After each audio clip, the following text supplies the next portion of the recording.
भद्रं कर्णेभिः शृणुयाम देवाः भद्रं पश्येमाक्षभिर्यजत्राः स्थिरैरङ्गैस्तुष्टुवागुंसस्तनूभिर्व्यसेम देवहितं यदायुः स्वस्ति न इन्द्रो वृद्धश्रवाः स्वस्ति नः पूषा विश्ववेदाः स्वस्ति नस्तार्क्ष्यो अरिष्टनेमिः स्वस्ति नो बृहस्पतिर्दधातु ॐ शान्ति शान्ति शान्तिः।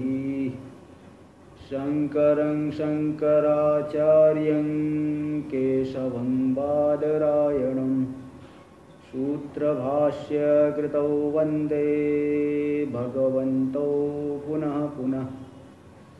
ईश्वरो गुरुरात्मेति मूर्तिभेदविभागिने व्योमवद्व्याप्तदेहाय दक्षिणामूर्तये नमः। ओम शांति शांति शांति। अथर्ववेदीय प्रश्नोपनिषद के षष्ठ प्रश्न पर विचार का, वो भी लगभग आखिरी में चल रहा है, हम लोगों का पाठ है। ये तो शास्त्रार्थ 1-2 दिन का है बस, और इसके बाद तो समाप्ति ही है, थोड़ा ही रह गया। तो यहाँ हम लोग देख रहे हैं कि प्रहलाद महर्षि ये जो उनसे प्रश्न पूछे 6 ऋषि में, अंतिम में सुकेशा भारद्वाज जी ने षोडशकल पुरुष के विषय में पूछा। उसका उत्तर दिया कि हमारे शरीर में, हृदय में षोडशकल पुरुष विद्यमान है और उसी में पूरी 16 कलाएँ उत्पन्न होती, विलीन होती, स्थित रहती है। यानी पूरा का पूरा संसार उसी में ही कल्पित है। पूरी कलाओं का ही कार्य सभी शरीर आदि है। उसकी विशेष रूप से अभिव्यक्ति हृदय में ही होती है। तो यहाँ पे थोड़ा जो कर्तृत्व सांख्य लोग मान लेते हैं, पुरुष में प्रधान भोक्तृत्व मानते हैं, प्रधान में कर्तृत्व मानते हैं, तो उसके मत का खंडन चल रहा था। यहाँ भी उसी का ही चल रहा है। भोग को लेकर के कल विचार हुआ। टीका में देखिए पेज नंबर 101 पेज पे दूसरा पैराग्राफ टीका में चलेगा शुरू से। ननु भोग कालीना असाधारण विक्रियो भोग। देखो शंका कर रहा है, सांख्य कहेगा ऊपर क्या दिखा दिए कि चिन्ह मात्र की ही विक्रिया भोक्तृत्व है। बोले अगर ऐसा करोगे तो अन्य विक्रिया की अपेक्षा नहीं है, अन्य विक्रिया की अपेक्षा नहीं है, तब तो जो है भोग होगा ही नहीं, क्योंकि जो सुख दुख ये परिणाम है तो बुद्धि का परिणाम है। इसलिए वो बुद्धि के परिणाम सापेक्ष ही विक्रिया मानना पड़ेगा, निरपेक्ष नहीं कह सकते। इसलिए चैतन्य में असाधारण विक्रिया का हो। असाधारण तो सभी में कोई न कोई असाधारण धर्म है। अग्नि में जो है दाहकत्व है, जल में शीतलता है, वायु में गति है, आकाश में अवकाश दातृत्व है। सब में कुछ न कुछ असाधारण तो है ही। असाधारण विकार कहोगे तो अग्नि आदि में भी चले जाएगा, वो भी भोक्ता हो जाए। इसलिए वो असाधारण विक्रिया को भोग नहीं कह सकते। तो वही प्रसंग जो है उठा रहा है थोड़ा सा, और आगे विचार आरंभ कर रहे हैं। द्वितीय पैराग्राफ। ननु भोग कालीन असाधारण विक्रियो भोग। सांख्य क्या कहेगा कि भोग कालीन जो असाधारण विक्रिया, अग्नि में जो दाहकता है, अग्नि दहन कर रही है, वायु में गति है, ये कोई भोग कालीन थोड़ी हमेशा वो तो रहता है।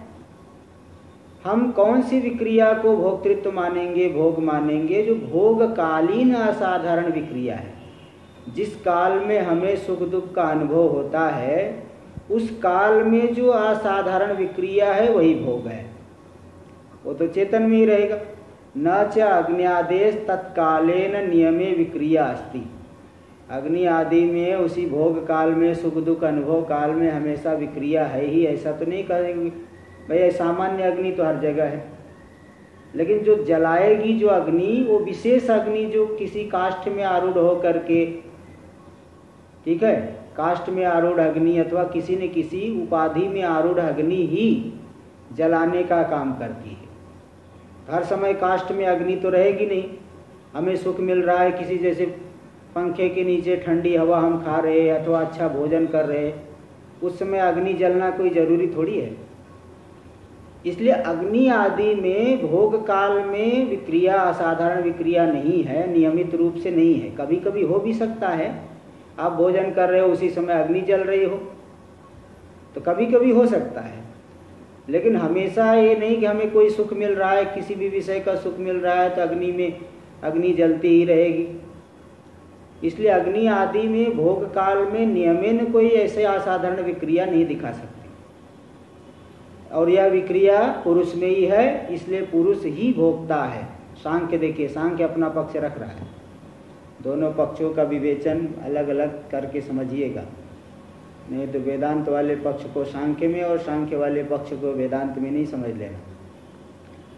न च प्रधान से प्रसंग, फिर कहेंगे कि अगर भोगकालीन असाधारण विक्रिया को भोग मान रहे हो तो उस काल में तो बुद्धि का सुख दुख परिणाम होता है, तब तो प्रधान में भी सुख भोक्तृत्व आ जाए, प्रधान में भी भोग होने लगे। पुरुष में आप मानते हो, प्रधान में होने की आपत्ति है, क्योंकि नियमित रूप से भोग काल में सुखाकार वृत्ति तो बनेगी बुद्धि में, बुद्धि प्रधान का परिणाम है, तब तो प्रधान में ही भोग होने की आपत्ति आएगी। वही कह रहे न च प्रधानस्यापि प्रसंग, प्रधान में भी भोग का प्रसंग होगा। सिद्धांत पूर्व पक्षी कहेगा, सिद्धांति कहेगा, पूर्व पक्षी कहेगा न च, ऐसा मत कहो, इष्टापत्ति है, इष्टापत्ति है। हम मानते ठीक है, प्रधान में तो है ही आपत्ति, लेकिन कुछ बात है। हाँ, इति संकते प्रधाने थी, इष्टापत्ति हम कहेंगे, ऐसा वो कहेगा। इति संकते प्रधान पुरुषयोर, इसलिए देखो ये शंका कर रहा है कि प्रधान में भी हमें भोग अभीष्ट ही है। देखो थोड़ा सा मतलब जब फंसता है कोई व्यक्ति तो अपनी बात को बदल देता है, थोड़ा सा सिद्धांत से हटना भी हटेगा भी। इसलिए शास्त्रार्थ में कैसे हारते हैं, शास्त्रार्थ करते करते अपने सिद्धांत से हट जाते हैं, तो फिर व्यक्ति जो है उसको पराजित मान लिया जाता है।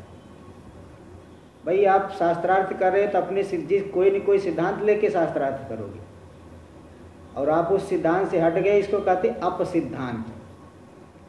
ये देखो सांख्य क्या कह रहा है कि प्रधान पुरुषयोर द्वयोर युगपद भोक्तृत्वमिति, पहले केवल पुरुष में कह रहा था, अब कहेगा प्रधान और पुरुष दोनों में एक साथ, युगपद यानी एक साथ में, एक ही काल में, दोनों में एक ही काल में भोक्तृत्व है। इति चेत, यदि ऐसा कहे तो सिद्धांति कह रहा न, ऐसा मत कहो, ऐसा नहीं कह सकते। क्यों? क्योंकि दोष होगा। टीका में देखिए दोष क्या है, बता रहे हैं क्या दोष है, दिखा रहे हैं टीका में। भोक्ता ही शेषी, भोगश्च शेषा। एक बात आप बताइए कि जो सुख दुख का अनुभव होता है ये भोक्ता के लिए है कि भोक्ता सुख दुख के अनुभव के लिए? कोई भी संसार के पदार्थ है पुरुष के लिए है कि पुरुष संसार के पदार्थों के लिए? आपके पास कोई वाहन है, घर है, ये वाहन घर आपके लिए है कि आप वाहन घर के लिए? तो वो सब जो भोक्ता है वो शेषी होता है, प्रधान होता है, अंगी होता है, मुख्य होता है, और जो भोग और भोग्य पदार्थ है यह उसके अंग बनते हैं। आदमी अपने सुख के लिए घर बनाता है, वाहन लेता है, तो भोग के साधन और भोग भोक्ता के लिए होते हैं। और इसीलिए विपरीत हो गया तो व्यक्ति, जैसे धन आदमी के लिए, आदमी धन के लिए नहीं है, लेकिन जब कोई लक्ष्य बना लेगा धन को ही, तो उसी के पीछे जीवन पर्यंत भागता रहेगा। ये हर जगह क्यों धन, एक तो एग्जाम्पल है, एक तो उदाहरण देख लीजिए, किसी के पीछे भी लक्ष्य बना लिया तो व्यक्ति उसके पीछे लग जाए। तो भोक्ता जो है शेषी है, अंगी है, भोगश्च शेष, भोग तो उसका अंग है, इसलिए उभयोरपि भोक्तृत्व। जब दोनों को ही भोक्ता मानोगे, प्रधान को और पुरुष को, दोनों को, तो शेष शेषी भावो न स्यात्, तब तो अंगांगी भाव, मुख्य प्रधान भाव ये नहीं हो पाएगा। जैसे वो कहावत है कि तू भी रानी मैं भी रानी कौन भरेगा पानी, तो ये जो है जब दोनों बराबर है तो जो है कौन दासी कौन रानी कौन। ऐसे ही जब प्रधान भी भोक्ता, दोनों प्रधान हो गए, दोनों को ही भोक्ता मान लिए, तो प्रधान जो शेष बनता है, अंग बनता है पुरुष का, प्रकृति जो है पुरुष को भोग देने वाली है, इसलिए गौण है, पुरुष प्रधान है, ये अंगांगी भाव, शेष शेषी भाव, मुख्य प्रधान भाव नहीं बन पाएगा। इत्याह, इसी बात को दिखा रहे, न प्रधानस्य कर न प्रधानस्य पारार्थ्यानुपपत्ते, प्रधान है परार्थ है, पुरुष के लिए है। कोई भी जड़ पदार्थ है वो परार्थ है, पुरुष के लिए होता है, पुरुष को उससे सुख दुख मिलता है। संघातस्य परार्थत्वात्, जो संगत है मिलजुल करके कार्य करने वाले, जितने भी पदार्थ आपसे जिससे आपको सुख मिल रहा है सब संघात रूप है, मिलजुल करके, गाड़ी हो, वाहन हो, घर हो, भोजन हो, सब मिलजुल करके ही पुरुष को भोजन सुख देने वाले होते। संघात परार्थ होता है। तो प्रधान भी परार्थ है, 3 गुणों का समुदाय है, और इससे जो है पूरा जगत बन रहा है, वो पूर्ण परार्थ है, पुरुष के भोग के लिए है। तो अगर प्रधान को भी भोक्ता मानोगे तो शेष नहीं होगा, परार्थ पुरुष के लिए नहीं हो पाएगा, वह प्रधान पुरुष के लिए नहीं हो पाएगा, प्रकृति जो है पुरुष के लिए नहीं हो पाएगी, है ना। तो इसलिए प्रधान को अगर भोक्ता मानोगे, शेषी मानोगे, अंगी मानोगे, तब तो पुरुष के लिए वह नहीं हो पाएगी, परार्थत्व तो नहीं बन पाएगा, पर के प्रयोजन के लिए होना ये भाव नहीं हो पाएगा। इसलिए दोनों को भोक्ता ऐसा नहीं कर सकते, एक को गौण रखना पड़ेगा, एक को प्रधान रखना पड़ेगा। भाई भोक्ता प्रधान होता है, दो प्रधान हो जाए, दो भोक्ता हो जाए, तो दूसरा एक भोग्य और एक भोक्ता है, ऐसा भाव कैसे बनेगा। इसलिए ऐसा नहीं कर सकते कि दोनों ही भोक्ता है, एक साथ में दोनों भोग करेंगे, प्रधान और पुरुष दोनों, ऐसा नहीं कर सकते। जड़ तो शेष बनता है, चेतन प्रधान रहता है कभी भी। टीका में देखिए, ननु भोग सत्वगुण प्रधान चेतो रूपेण परिणत प्रकृतिरेव धर्म। जो भोग होता है वो क्या चीज है? सत्वगुण की प्रधानता वाला जो चित्त, चेतो रूपेण परिणत प्रकृतिरेव धर्म। देखो, प्रकृति का परिणाम है चित्त, सत्वगुण की प्रधानता वाला जो प्रधान है, प्रकृति है, तो प्रधान सत्वगुण की प्रधानता वाला जो चित्त रूप से प्रकृति का परिणाम है। प्रकृति से जो बुद्धि बनी है, सत्वगुण की प्रधानता से बुद्धि बनी है। कल भी बताया था, तीनों गुणों की साम्यावस्था प्रकृति है, और सृष्टि काल में विषम परिणाम होते हैं। गुण जब ऊंचे नीचे, ऊपर नीचे वाला भाव हो जाता है तो विषम परिणाम सृष्टि काल में होता है।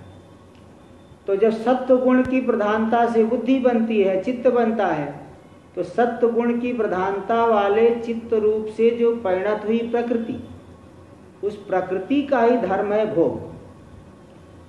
तस्या विक्रियोपत्ति, क्योंकि उस प्रकृति में ही विक्रिया संभव है। न पुरुषस्य, पुरुष में कोई विकार नहीं संभव है, क्योंकि पुरुष तो निरवयो है। हमारी आत्मा जो पुरुष है वो निरवयो है, वो पुरुष हो, सीधे पुरुष शब्द से कहते हैं। तो पुरुष तो निरवयो है, और तस्य अविक्रियत्वात्, इसलिए वो पुरुष जो है विक्रिय नहीं, विक्रिया से रहित है। न च तस्य भोगाभाव प्रसंग, फिर सिद्धांती कहेगा कि ये पुरुष में कोई विकार ही नहीं होता तो पुरुष में भोग कहाँ से होगा? अगर पुरुष में कोई विकार नहीं है, विकार होने के लिए विकार होगा तभी तो भोग होगा। भाई सुख दुख का अनुभव करोगे, कुछ विकृत होगा, कभी आप उदास हो जाते हो, कभी जो है प्रसन्न हो जाते हो। तो पुरुष अगर विकार से रहित है तो भोग तो नहीं हो पाएगा। वही कह रहे न च तस्य भोगा भाव प्रसंग। अगर पुरुष में विकार नहीं होगा तो भोग का अभाव हो जाए, उसकी आपत्ति रहेगी। सांख्य कहेगा न च, ऐसा मत कहो, भोग का अभाव हो जाएगा पुरुष में विकार नहीं होने से, ऐसा मत कहो। क्यों? तस्य तथा विध चित्त प्रतिबिंबितत्व मात्रेण भोक्तृत्व व्यपदेश। वास्तव में पुरुष में भी भोग नहीं होता है, भोग पुरुष में गौण प्रयोग होता है। कैसे गौण प्रयोग होता है? उस सुखाकार जो चित्त का परिणाम, सुखाकार अथवा दुखाकार कोई भी लेना, सुख अथवा दुख का अनुभव भोग है। सुखाकार जो चित्त का परिणाम हुआ अथवा दुखाकार जो चित्त का परिणाम हुआ, उस सुखाकार अथवा दुखाकार परिणत चित्त में पुरुष का प्रतिबिंब पड़ गया, तो प्रतिबिंबित हो गया पुरुष। प्रतिबिंबित होने मात्र से पुरुष को भोक्ता कह दिया जाता है। अब तादात्म्य आदि तो है, अनादि अज्ञान से, अविवेक से जो है विवेक नहीं कर पाएगा। जैसे सूर्य के जल में, नदी के जल में सूर्य का प्रतिबिंब हो रहा है, सूर्य का प्रतिबिंब हो रहा है और नदी का जल हिल रहा है, तो सूर्य भी हिलता हुआ मालूम पड़ता है। अब विवेक करके अगर हम देखें तो सूर्य तो ऊपर है, नीचे यहाँ नहीं है, लेकिन छोटा बच्चा कहेगा देखो वहाँ सूर्य हिल रहा है। ऐसी अविवेकी, छोटा बच्चा नहीं, अविवेकी जो बुद्धि आदि से अपना विवेक नहीं कर पाया है, तो बुद्धि के विकार सुखाकार वृत्ति में प्रतिबिंबित होकर के पुरुष में भोग का गौण प्रयोग किया जाता है। वास्तव में पुरुष भी भोक्ता नहीं है। सांख्य देखो यही बात है। तथा विध चित्त प्रतिबिंबितत्व मात्रेण भोक्तृत्व व्यपदेश। इस प्रकार के सुखाकार दुखाकार ये सब जो चित्त परिणत हुआ है, उस चित्त में प्रतिबिंबित होने मात्र से, बिंबितत्व मात्र से ही पुरुष में भोक्तृत्व का कथन किया जाता है। इति शंकते, ऐसी शंका कर रहा है सांख्य। देखो आगे एक पंक्ति रह गई थी पहले भाष्य में, न ही भोक्त्रोर्द्वयोर इतरेतर। 102 पेज पे प्रथम पंक्ति में ही चल रही है, पिछले पेज से थोड़ा सा 2 शब्द रह गया। न ही भोक्त्रोर्द्वयोर इतरेतर गुण प्रधान भाव उपपद्यते। अगर दोनों को ही भोक्ता मानोगे तो परस्पर गुण प्रधान भाव नहीं बन पाएगा। भोक्ता एक होता है, भोग्य जो है अनेक हो सकते हैं। तो प्रधान भोक्ता होता है, भोग्य जो है गौण होता है। अगर दोनों को ही भोक्ता मानोगे तो दोनों में परस्पर गुण प्रधान भाव संभव नहीं है। जैसे प्रकाशयोर इतरेतर प्रकाशने, 2 दीपक जल रहे हैं, एक इधर एक उधर, तो दोनों में गुण प्रधान भाव बनेगा क्या? क्या एक दीपक प्रकाश से है, दूसरा दीपक प्रकाशक है? ऐसा नहीं, दोनों ही दीपक प्रकाशक स्वरूप है, इसलिए दोनों के दोनों प्रकाशक है। ऐसा नहीं कह सकते कि एक दीपक दूसरे दीपक से प्रकाशित हो रहा है। ऐसी 2 भोक्ता में गुण प्रधान भाव नहीं बन सकता। गुण प्रधान भाव तो एक भोक्ता होगा, दूसरा भोग्य गौण होगा, भोग अथवा भोग का साधन, उनमें गुण प्रधान भाव होता है। फिर ये कहा कि नहीं, वास्तव में पुरुष भोक्ता नहीं, किंतु सुखाकार वृत्ति में प्रतिबिंबित होने मात्र से पुरुष को भोक्ता गौण रूप से कहा जाता है, मुख्य रूप से तो पुरुष भोक्ता नहीं है। ऐसी शंका कर रहा है। देखो, भोग धर्मवती सत्वांगिनी चेतसी पुरुषस्य चैतन्य प्रतिबिंबोदयो अविक्रियस्य पुरुषस्य भोक्तृत्वमिति चेत। भोग धर्म वाली कौन है? बुद्धि, चित्त। भोग धर्मवती सत्वांगिनी, जिसमें सत्व की प्रधानता है, ऐसे चेतसी चित्त में, बुद्धि में। भोग धर्म वाली यानी सुखाकार परिणाम होता है बुद्धि में। बुद्धि कैसी? सत्वांगिनी, सत्व के प्रधानता अंगी, प्रधानता वाली। ऐसे चेतसी यानी बुद्धि में तो बुद्धि का सत्व सत्व जो सुखाकार परिणाम हुआ अथवा दुखाकार परिणाम हुआ, उस ऐसे चित्त में पुरुषस्य चैतन्य प्रतिबिंबोदयो, पुरुष का जो है चैतन्य के प्रतिबिंब, चैतन्य के प्रतिबिंब का उदय हो जाना, यही अविक्रिय से पुरुषस्य भोक्तृत्वम। अविक्रिय पुरुष में यही भोक्तृत्व है। पुरुष के चैतन्य का प्रतिबिंब कहाँ पे हो गया? जो भोग धर्म वाले चित्त में, जो सुखाकार जिसमें परिणाम हुआ है, उसमें अविक्रिय पुरुष का प्रतिबिंब पड़ जाने से पुरुष में भोक्तृत्व का गौण प्रयोग होता है। मुख्य रूप से तो पुरुष में भी भोक्तृत्व नहीं है। इति चेत, यदि ऐसा हम कहे तो, सांख्य ने कहा। सिद्धांती कह रहा है न, ऐसा मत कहो। पुरुषे विशेषा भावे भोक्तृत्व कल्पना अनर्थक्यात्।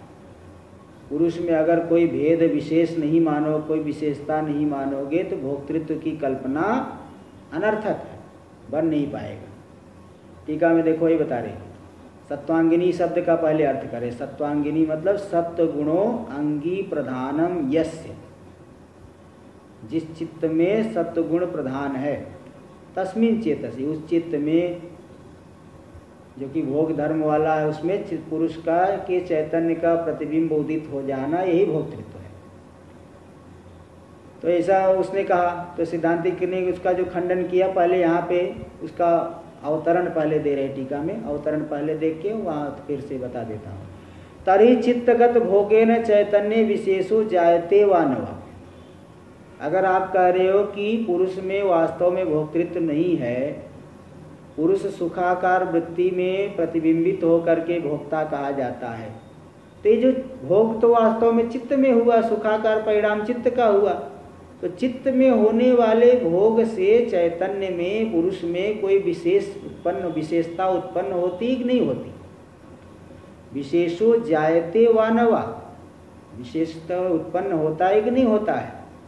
इति विकल्प, ऐसा विकल्प करके न द्वितीयो बोल रहे, दूसरा तो नहीं कह सकते कि नहीं होता है। अगर कोई विशेषता नहीं आएगी तो भोक्तृत्व की कल्पना करना व्यर्थ है। जैसे किसी के सामने जो खूब खेल कर रहे हो, नाना प्रकार के चुटकुले सुना रहे हो, लेकिन उसके चेहरे पे थोड़ी सी मुस्कान भी ना आए सामने वाले पे, जिसको आप खुश करना चाहते हो, तो सब बेकार है कि नहीं? ऐसे ही अगर चित्त में होने वाले भोग से चैतन्य में कोई विशेषता नहीं उत्पन्न हो रही है, तब तो वो अनर्थक हो गया ना भोक्तृत्व की कल्पना करना। इसी बात को कहते न पुरुषस्य विशेषा भावे भोक्तृत्व कल्पना अनर्थक्यात्। पुरुष में अगर कोई विशेषता नहीं है तो भोक्तृत्व की कल्पना करना अनर्थक हो गया, व्यर्थ हो गया। और भी देखिए दोष दिखा रहा है सिद्धांती। पहले दोष दिखाएगा, फिर पूर्व पक्षी भी कहेगा आपके यहाँ भी तो दोष है, आपके यहाँ एक अद्वितीय आत्मा है, तो कैसे ये सब व्यवहार हो रहा है? ये सारी बातें देखो, समाधान यहाँ आ रहा है। बहुत गंभीर विचार है, थोड़ा आप लोग ध्यान दे रखिए, है ना। हाँ, थोड़ा एकाग्रता रहेगी तो समझ में आएगी, नहीं तो सिर के ऊपर ही जाएगा। टीका में देख लीजिए, किंच अस्मिन पक्षे, दूसरी बात ये जो आपका पक्ष है, आप कह रहे पुरुष में कोई विकार ही नहीं होगा, पुरुष में कोई विकार होता ही नहीं भोग से भी, तब तो उस पक्ष में स्वकीय शास्त्र प्रणयनम च व्यर्थम, जो तू अपने शास्त्र का प्रणयन की रचना किए हो, सांख्य दर्शन बना लिए हो, क्यों बनाए हो? सांख्य दर्शन का विचार करने क्या आवश्यकता है जब पुरुष में कुछ अंतर आता ही नहीं, पुरुष सदा एक रस ही रहेगा। तो फिर तो पुरुष वो सब शास्त्र का प्रणयन करना, रचना करना, साधना करना, ये सब व्यर्थ हो गया। इत्या भोग रूपश्चेद, देखो वही भाष्य में, भोग रूपश्चेद अनर्थ पुरुषस्य नास्ति सदा निर्विशेषत्वात्। पुरुष सदा निर्विशेष है, भोग रूपी अनर्थ जब पुरुष में है ही नहीं, तो बताओ, पुरुषस्य निर्विशेषतः कस्य अपनयनार्थम मोक्ष साधनम शास्त्रम प्रणीयते। फिर किस अनर्थ की निवृत्ति के लिए आप मोक्ष के साधन शास्त्र का प्रणयन कर रहे हो, रचना कर रहे हो। अगर भोग रूपी अनर्थ पुरुष में नहीं है तो ऐसे कौन से अनर्थ की निवृत्ति के लिए आप शास्त्र की रचना कर रहे हो, साधनाओं का उपदेश कर रहे हो। साधना करो, विवेक करो, विवेक करो, विवेक करो। भाई किस लिए शास्त्र की प्रणयन कर रहे हो, रचना कर रहे हो? साधना का उपदेश क्यों करते हो? अगर पुरुष में कोई विशेषता आती ही नहीं, अनर्थ कुछ है ही नहीं तो टीका में देखिए, आद्य सविशेष सत्यो व न वा, सत्यो असत्यो वा। अगर कहोगे कुछ विशेषता मानोगे, अच्छा हाँ वही, अगर कुछ विशेषता मान लोगे तो वह जो विशेष है पुरुष में, विशेषता आई भोग से, वह सत्य है कि असत्य है? इति विकल्प है। सत्य विशेषवत्वे पुरुषस्य विकारित्वं स्यात्। अगर भोग से पुरुष में कोई विशेषता आएगी, कोई विशेष धर्म आ गया, वह धर्म अगर सत्य है तो सत्य अगर विशेष रूपी धर्म वाला हो गया तो निर्विशेष फिर तो नहीं रहा। जिसमें विशेषता आ गई उसे निर्विशेष कहेंगे क्या? विशेषता वाले को निर्विशेष नहीं कहते। अगर सत्य विशेषवत्ता आ गई तो पुरुषस्य विकारित्वं स्यात्, तब तो पुरुष विकारी हो जाएगा। इति मनसि निधाय, इस बात को मन में रख करके सत्य विशेष तो नहीं मान सकते, क्योंकि बहुत बड़ा दोष आ रहा है। इसलिए आरोपित विशेषत्वत्वम अस्ति इत्याद्यम संकेत। इसलिए पुरुष में एक आरोपित विशेषता आएगी भोग के द्वारा, और उस आरोपित विशेष धर्म से कोई विकार तो नहीं, विकार वास्तव में विकार नहीं हुआ। जैसे रस्सी में वास्तव में सर्प नहीं आया, आरोपित सर्प होने से रस्सी की क्या बिगड़ी? मरुभूमि में जब वास्तविक जल नहीं है, आरोपित जल से मरुभूमि गीली हो जाएगी क्या? इसी प्रकार आरोपित विशेषता से पुरुष में कोई विकार नहीं आएगा। इति आद्यम शंकते, तो पहले की इस तरह से शंका कर रहे। हाँ, अविद्येति सत्यो असत्यो वा, सत्य विशेष मानोगे तो विकारित हो, ऐसा मन में रख करके आरोपित विशेषत्वम अस्ति, आरोपित विशेषता है। इति आद्यम संगति, पहले पक्ष की शंका करे अविद्येति। देखियो, अविद्याध्यारोपित, अविद्या का अर्थ यहाँ लेना अविवेक। सांख्य मत में अविद्या नहीं, प्रधान प्रकृति है, अविद्या का मतलब अविवेक कहते हैं। 1 नंबर टिप्पणी में इसीलिए दे दी।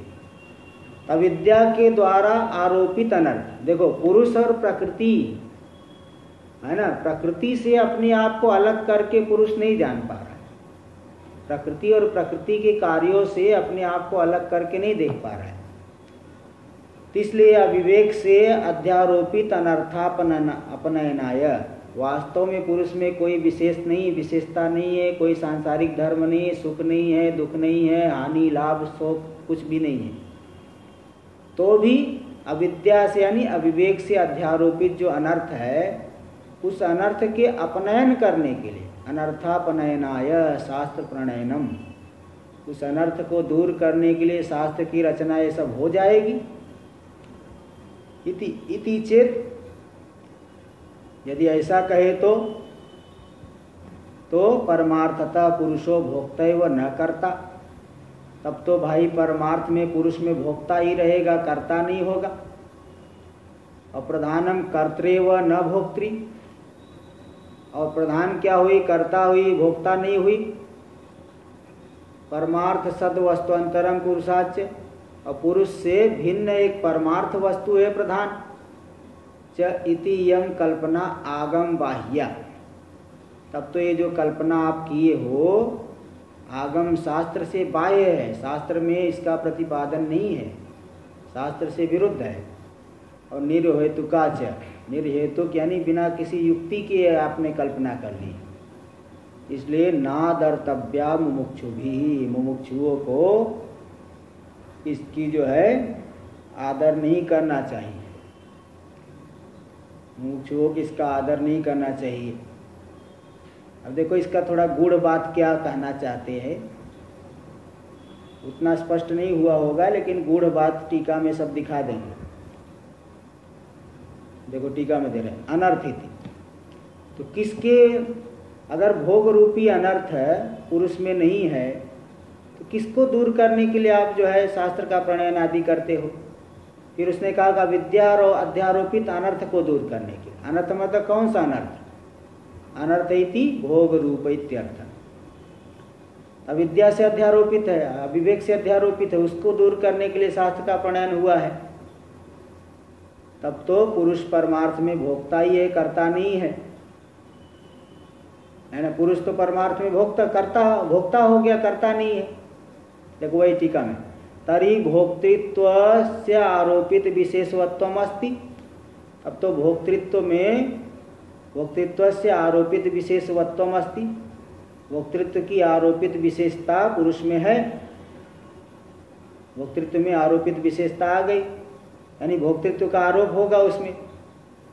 भोक्तृत्व से आरोपित विशेषवत्वम अस्ति इति आद्यम शंकते। तो पहला वाला पक्ष जो है, नहीं वो तो हो गया, वो एक नीचे बात। तरी भोक्तृत्व विशेषवत कर्तृत्व आदि विशेषस्य प्रधान आदेश से, हाँ वो अलग पंक्ति, उसी पंक्ति को पढ़ दिया है। तरी भोक्तृत्व विशेषवत कर्तृत्व आदि विशेषस्य प्रधान आदेश आरोपत्वम एवं अंगीकर्तुम युक्तम नार्धवैशसम। तब तो भोक्तृत्व विशेष के समान कर्तृत्व आदि विशेषस्य प्रधान आदेश, कर्तृत्व आदि विशेषता को भी और प्रधान आदि को भी अगर अविवेक से ही सब कुछ मान रहे, अविद्या से ही मान रहे, तब तो जैसे भोक्तृत्व विशेष को आपने आरोपित माना, कर्तृत्व विशेष को भी और प्रधान को भी सबको आरोप ही कर मानी। सब आरोपित है, प्रधान को सत्य क्यों मान लेते हो? जैसे वेदांती मानता है कि माया भी कल्पित ही है और माया से पूरा जगत कल्पित है। ऐसे ही अगर आप अविवेक से, अविद्या से, जो अविद्या शब्द आपने दिया उसका अर्थ भले अविवेक है, तो अविद्या से अध्यारोपित अगर अनर्थ है पुरुष में, तब तो कर्तृत्व को भी अविद्या से ही मानो, प्रधान आदि को भी अविद्या से मानो, सबको ही आरोपित मानो। प्रधान आदेश आरोपत्वमेव अंगीकर्तुम युक्तम, उन सभी को आरोपित मानना ही ठीक है। नार्धवैशसम, अर्धवैशस नहीं कि आधी हिंसा। आधी हिंसा जो है, अर्धवैशस न्याय आता है ना, कि जो है कोई आधे को काट के खा लो और आधे को रख दो अंडा देने के लिए,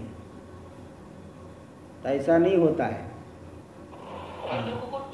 हाँ वही अर्ध कुक्कुटैक देश न्याय है ना, कुक्कुटैक देश न्याय नहीं। कुक्कुटैक देश पच्यते एक देशस्तु प्रसवाय कल्पते, ये पंक्ति आती है भाष्य में, मांडुक्य आदि में आती है। नहीं कुक्कुटैक देश पच्यते एक देशस्तु प्रसवाय कल्पते, कुक्कुट का एक देश पका लिया जाए और दूसरे देश को अंडा देने के लिए रख लिया जाए, ऐसा नहीं होता है। अर्धवैशस न्याय ये नहीं चलेगा।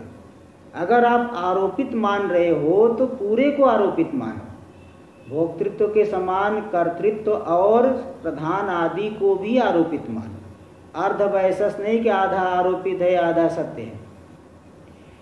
अस्मदुक्त रीत्या बंध मोक्ष व्यवहार सिद्धिउपपत्ति, तो हम लोग जैसे कहते हैं कि अज्ञान से ही सब कुछ है, अज्ञान से ही बंधन, अज्ञान से ही मुक्ति, और आधा जो है कर्तृत्व सत्य है, भोक्तृत्व मिथ्या है, प्रधान सत्य है, पुरुष सत्य है। आधा सत्य मानो आधा मिथ्या मानो, आधा क्यों मिथ्या कह रहे, पूरा संसार ही मिथ्या कहो फिर।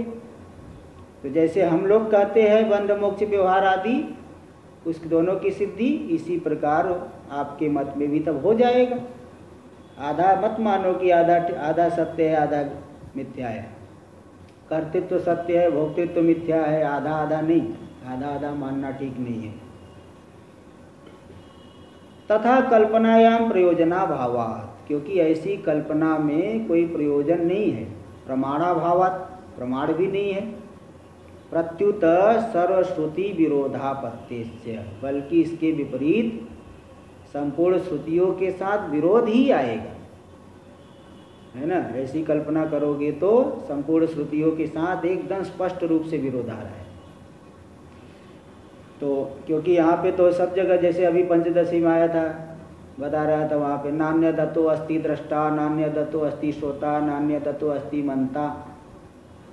उससे भिन्न कोई दृष्टा नहीं, कोई श्रोता नहीं, कोई मनता नहीं। तो इस तरह से मतलब अज्ञान से ही सब व्यवहार मानिए, फिर सारा सामंजस्य हो जाएगा, कोई इसमें दोष नहीं है। तो इसलिए बल्कि ऐसा मानोगे तो आधा आधा आधा सत्य आधा मिथ्या मानोगे तो सभी श्रुतियों के साथ विरोध की आपत्ति होगी। इत्याह परमार्थता। इसलिए कह दिया कि परमार्थ में पुरुष भोक्ता ही है, कर्ता नहीं है, प्रधान कर्त्री है, कर्ता है, भोक्ता नहीं है, और पुरुष से भिन्न सत्य है। एक कल्पना जो है आगम यानी शास्त्र से बाह्य है।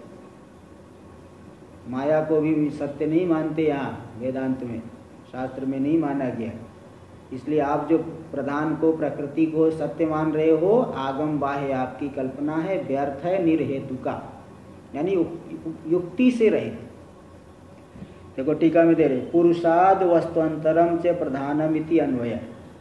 प्रधान पुरुष से भिन्न है, सत्य है, उसमें कर्तृत्व है, सत्य है, ये सब आगम बाह्य शास्त्र में कहीं शास्त्र से बहिर्भूत है कल्पना। उक्त दोष जातम सांख्य से मतम मोक्ष कर्मिणा नादर्तव्यम। उक्त दोष समुदाय वाला जो सांख्य का मत है, तो जो मोक्ष चाहने वाला है उसको ऐसे दोष वाले सांख्य मत का कभी भी आदर नहीं करना चाहिए। इति ज्ञापनार्थम, आदर नहीं करना चाहिए, ऐसे ज्ञापन करने के लिए, ज्ञापन कराने के लिए उत्तम। तो मोक्षकामी को आदर नहीं करना चाहिए, ये ज्ञापन कराने के लिए कहा गया है, क्योंकि दोष समुदाय वाला है वो। न तो द्वेष पक्षपातात, यानी द्वेष के अधीन होकर के हम निंदा कोई नहीं कर रहे हैं। ये सब दोष समुदाय को ध्यान में रख करके कह रहे हैं मुमुक्षु को उसका आदर नहीं करना चाहिए। द्वेष के अधीन होकर के हम नहीं बता रही थी आशयना इति नादर्तव्या मुमुक्षु भी, इसलिए उस मत को मुमुक्षुओं को आदर नहीं करनी चाहिए। मुमुक्षु लोग वहाँ से दूर ही रहे। तो इसलिए मतलब उसके सिद्धांत को अपने मतलब वही साधना में हम चले जाए, उधर जो है श्रद्धा नहीं बढ़ानी चाहिए। चलिए टीका में देखिए, अब वो भी पूछेगा कि भाई आपके यहाँ कैसे होगा, जब आपके यहाँ भी दोष है ना, तो हमारे यहाँ भी दोष है। तो जब दोनों में दोष है तो दूसरे के ऊपर आक्षेप करो। आपका घर पत्थर कांच का बना, दूसरे का घर भी कांच का बना हुआ है, तो आप उसके घर पे पत्थर मारोगे तो वो भी आपके घर पे पत्थर मारेगा।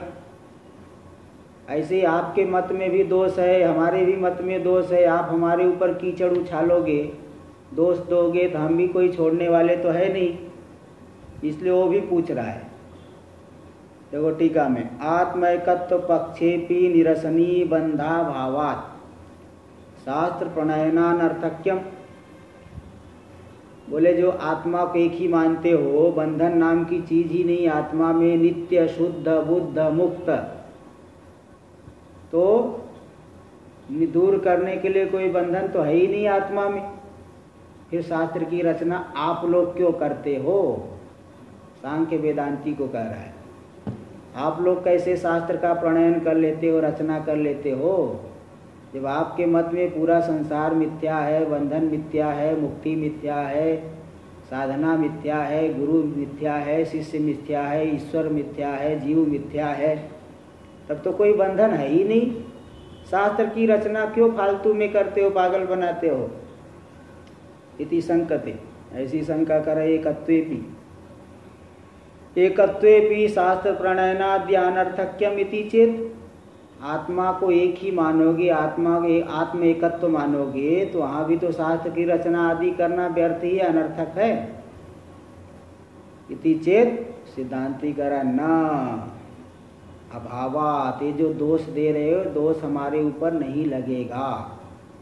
क्यों? क्योंकि हम कहते हैं ठीक है, जब अद्वैत में बंधन ही नहीं तो शास्त्र प्रणयन कौन कह रहा है?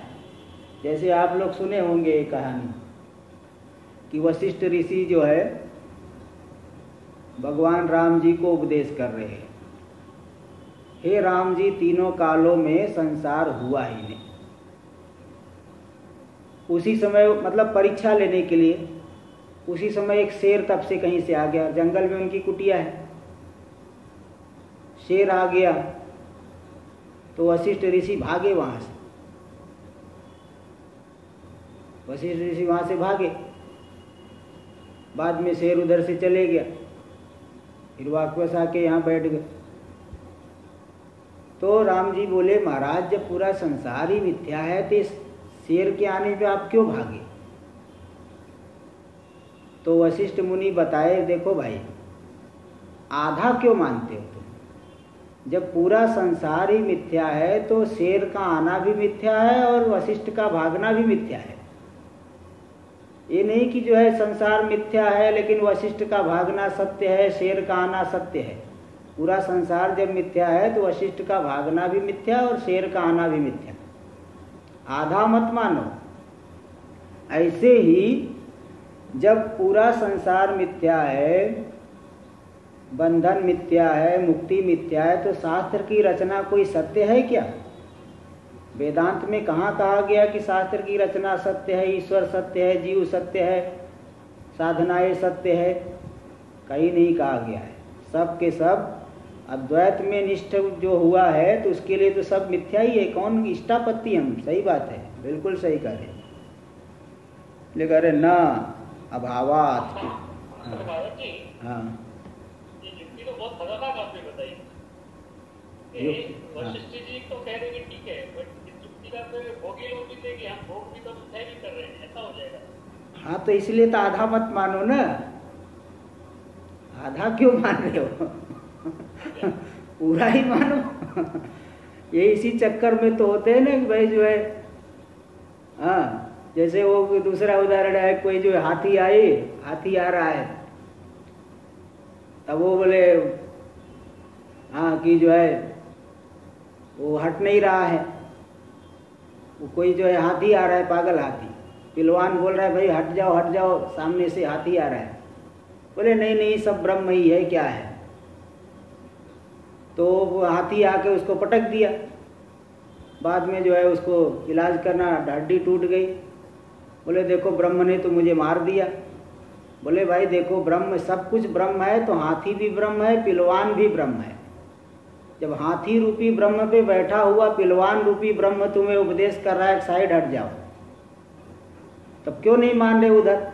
जब सब ब्रह्म है तो ब्रह्म नहीं है क्या? इस तरह से वो देखो, ये भी उदाहरण है। इसलिए ये आपत्ति जो है नहीं दे पाओगे। टीका में देखिए, ये बता रहे दोषापादना भावा, दोष का आपादन नहीं कर पाओगे इत्यर्थ। इस संक्षेप में एक पंक्ति में पूर्व पक्ष और सिद्धांत है, संग्रह वाक्य इसको कहते हैं। अब इसका विवरण कर रहे हैं, देखिए।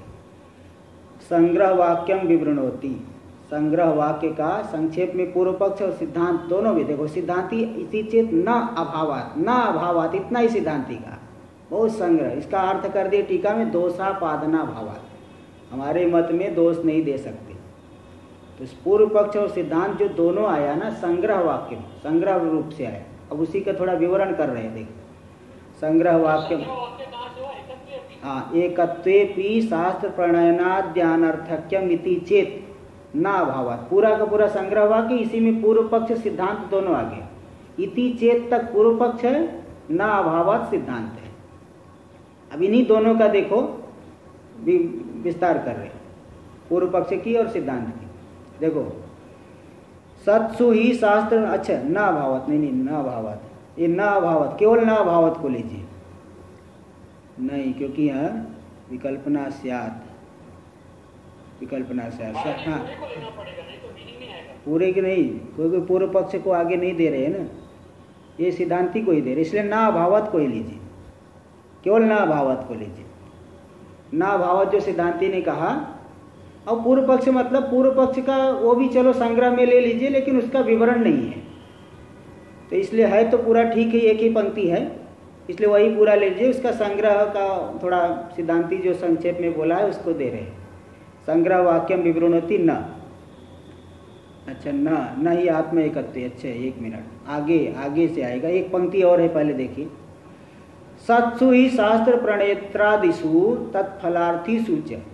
देखो, अगर शास्त्र के प्रणेता को और उसके फल को चाहने वाले को अगर ये है होने पर, शास्त्रस्य प्रणयनम अनर्थकम शास्त्रकम सार्थकम वा इति विकल्पना से, अगर शास्त्र के प्रणयन करने वाले और उसके फल को चाहने वाले अगर ये होते, तब तो शास्त्र की रचना का अनर्थक है अथवा सार्थक है, ये विकल्प हो सकता है ना। तो जब शास्त्र के प्रणेता ही नहीं है, शास्त्र की रचना भी नहीं है, सार सब कुछ है ही नहीं, पूरा का पूरा संसार जब मिथ्या है, तो आप विकल्प नहीं कर सकते कि शास्त्र का प्रणयन क्यों सार्थक, कैसे सार्थक है। शास्त्र का प्रणयन भी शास्त्र के इस संसार के अंतर्गत ही आया। जैसे बता दिया कि वशिष्ठ भी झूठे हैं और शेर का आना भी झूठा है, ऐसे ही अगर पूरा संसार जब मिथ्या है तो शास्त्र के प्रणयन करने वाले भी मिथ्या है, शास्त्र भी मिथ्या है। इसलिए विकल्प नहीं कर सकते कि शास्त्र सार्थक कैसे होगा। इसलिए संग्रह वाक्यम विवृणोति नहीं आत्मैकत्वे शास्त्र प्रणेत्रादय। तो इसलिए यहाँ पे ये सत्सु ही शास्त्र प्रणेत, यही संग्रह वाक्य लेना है। यहाँ से सत्सु से लेकर के विकल्पना स्यात् यहाँ तक ले, इसको लेना। ये वाला तो चलो ठीक है, क्योंकि ये संक्षेप में सिद्धांति ने जवाब दिया ना कि अगर शास्त्र प्रणेतादि और उसके फल को चाहने वाले अगर होते, तब तो प्रणयन अनर्थक अथवा सार्थक होता, लेकिन ऐसा नहीं है। तो इसी का जो संक्षेप में अभी तक बताए उसका विवरण कर रहे हैं। देखिए, नहीं आत्मैकत्वे, जब हम आत्मा को एक ही मान लिए हैं तो शास्त्र प्रणेत्रादय ततो भिन्ना नहीं संति। नहीं यहाँ लेना, आत्मा को एकत्व मान लिए तो शास्त्र को प्रणयन करने वाले उससे भिन्न है क्या? उनसे भिन्न नहीं। और तदभावे, जब उस आत्मा से भिन्न कोई है ही नहीं, एवं विकल्पना एवं अनुपन्नाते, जो विकल्प कर रहे हो कि सार्थक सार्थक होगा कि निरर्थक होगा, जब आत्मा से भिन्न कुछ है ही नहीं तो ऐसा विकल्प आप नहीं कर सकते हो। टीका में देख लीजिए, आत्म एकत्व यानी निश्चित, आत्मा के एकत्व का जब निश्चय हो गया, जब अद्वितीय आत्मा में निष्ठ हो गया, ऐसे व्यक्ति के लिए शास्त्र प्रणयन आदि, शास्त्र प्रणेता, प्रणयन, शास्त्र सब उसके लिए आत्मा से अतिरिक्त नहीं है। इसलिए अन्यत्र वाक्य आया है, यत्र तु अस्य सर्वम आत्मैवा भूत तत्केन कम पश्येत केन कम शृणुयात केन कम जिग्रेत। जिस ज्ञान दशा में इस ज्ञानी के लिए सब कुछ आत्मा ही हो गया, उस ज्ञान दशा में किसके द्वारा किस वस्तु को देखेगा, कौन देखेगा, कौन सुनेगा, किसके द्वारा सुनेगा, मतलब वहाँ उस दशा में तो कोई भेद नहीं है, अद्वैत में निष्ठ जब हो गया है। इसलिए अद्वैत तत्व का निश्चय होने पर ये सब कोई विकल्प संभव ही नहीं है। अब भी कहते हैं, हाँ टीका हम पहले देखिए, तद अभावे शास्त्र प्रणेत्राद्र भाव इयम विकल्पनैव अर्थवद अनर्थकम चैति विकल्पनैव अनुपन्ना। तो तद अभावे, तो जब जो है आत्म एकत्व का निश्चय हो गया, शास्त्र प्रणयन करने वाले अलग से नहीं है, तो तद अभावे यानी शास्त्र प्रणेत्राद्य भावे, शास्त्र की रचना करने वाले जो व्यास आदि है वो सब है ही नहीं अलग से। ये जो विकल्प कर रहे हो अर्थ वाली है कि अनर्थक है, ये विकल्पनैव अनुपन्ना, सार्थक है अनर्थक है ऐसा विकल्प संभव ही नहीं। नैवानुपन्ना इति पाठेतु, और कहीं कहीं किसी पुस्तक में विकल्पना नैवानुपन्ना, विकल्पना अनुपन्न नहीं मतलब ठीक ही है। देखो ये ऐसा कहीं पाठ है तो वहाँ कैसे अर्थ लेंगे, नैवानुपन्ना इति पाठेतु, यहाँ देखो जो आया ना एवं विकल्पना एवा अनुपन्ना, तो वहाँ कहीं कहीं पाठ है विकल्पना नैव अनुपन्ना, ऐसा अलग से पाठ है, विकल्पना नैव अनुपन्ना। अगर ऐसा पाठ है तो तदभावे त्यनेन एकत्व निश्चया भावो विधीयते, तो वहां पे तदभावे का अर्थ कर लेना एकत्व का जब निश्चय नहीं है, एकत्व का निश्चय होने पर कोई भी आत्मा से अलग नहीं है। और जब एकत्व का निश्चय नहीं हुआ है, अज्ञान दशा में है, भेद को ही सत्य मान करके व्यवहार कर रहा है, तब जो है विकल्प संभव नहीं है। भाई आपको अगर भूख, पेट आपका भरा हुआ है, आप कह सकते हो कि भोजन सार्थक नहीं है। अब आपको जोर की भूख नहीं लगी हुई है और कहोगे क्या कि भोजन मिथ्या है, भोजन जो जोर की भूख लगी है, भूख को सत्य मान रहे हो, भोजन को सत्य मान रहे हो, फिर भोजन मिथ्या है, भोजन अनर्थक है, ऐसा बनेगा? तो अगर आत्म तत्व का निश्चय नहीं है, यानी संसार में शरीर आदि में तादात्म्य है, तो विकल्प नहीं संभव है कि ये सार्थक है या अनर्थक है। ज्ञान दशा में तो सांसारिक वस्तुओं को ही सार्थक मानता है, इसलिए विकल्प नहीं बन सकता है। तो नैवानुपन्ना में इस तरह से अर्थ हो जाएगा। तदानीम, क्योंकि अज्ञान दशा में निरसनी बंधनादि सत्वात्, ज्ञान के द्वारा जिसका निराश किया जाएगा ऐसा बंधन तो है, इसलिए इयम कल्पना बंध निवृत्ति अर्थम, तो मान लिया जाएगा भाई ये जो बंधन है, बंधन की निवृत्ति के लिए सब साधन बताए गए। बंधन मिथ्या है तो साधन भी मिथ्या है, तो बंधन की निवृत्ति के लिए साधन बताए गए हैं। इसलिए इयम कल्पना बंध निवृत्त्यर्थम, शास्त्र प्रणयन कल्पना, इयम कल्पना तो बंध की निवृत्ति के लिए शास्त्र की रचना की जो कल्पना है, ये न अनुपन्ना, अनुपन्न नहीं बल्कि युक्ति संगत है, बिल्कुल ठीक है, क्योंकि अज्ञान दशा में। तो भाई कल्पित दोष की निवृत्ति के लिए कल्पित उपाय करना कोई गलत नहीं है, इस तरह से योजना कर लेना। आगे का विचार हम लोग कल करेंगे। ओम भद्रं कर्णेभिः शृणुयाम देवाः, भद्रं पश्येमाक्षवीर्यजत्राः, स्थिरैरङ्गैस्तुष्टुवागुंसस्तनूभिर्व्यसेम देवहितं यदायुः। स्वस्ति न इंद्रो वृद्धश्रवाः, स्वस्ति नः पूषा विश्ववेदाः, स्वस्ति नस्तार्क्ष्यो अरिष्टनेमिः, स्वस्ति नो बृहस्पतिर्दधातु। ओम शांति शांति शांतिः। शंकरं शंकराचार्यं केशवं बादरायणं, सूत्रभाष्य कृतौ वन्दे भगवन्तौ पुनः पुनः। ईश्वरो गुरुरात्मेति मूर्तिभेदविभागिने, व्योमवद्व्याप्तदेहाय दक्षिणामूर्तये नमः। ओम शांति शांति शांति।